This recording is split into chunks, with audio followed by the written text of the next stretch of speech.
fór á háskóladaginn, þá var ógeðslega gott bara loft.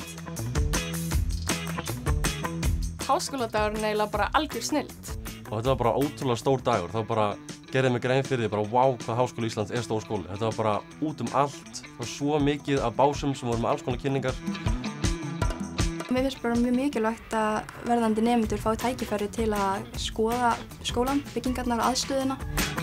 Ég var alveg með erfiðar spurningar og mér fannst bara þau geta svarað mér fræðilega og með miklum skilning.